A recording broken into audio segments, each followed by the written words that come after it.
যেহেতু ওল্ড প্লেয়াররা এখনো গেম খেলে, তো তাদের উদ্দেশ্যে আমি কিছু কথা বলি। ভাই, আপনার কি মনে আছে সে র্যাঙ্ক পুশের কথা?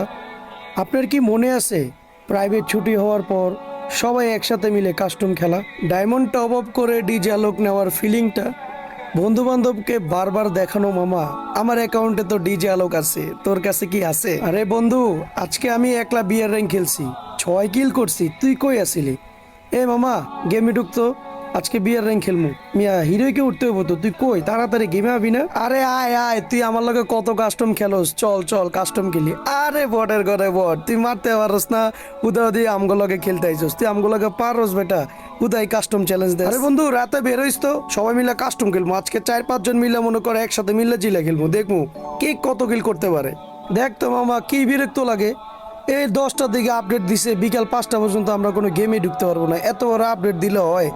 এখনকার ভাই আপডেট গুলা জাস্ট 20-30 মিনিটের। আগের ভাই যখন গেমটা আপডেট দিত ভাই, তখন ভাই আমাদের দিন কেমনে যাইতো আমরা ভাই নিজেও জানতাম না, এত কষ্টে দিন যাইতো এই গেমটা। এখন ভাই 2-3 দিন না ঢুকলে কিচ্ছুই হয় না, কিন্তু আগে যখন জাস্ট আপডেট দিত 10টা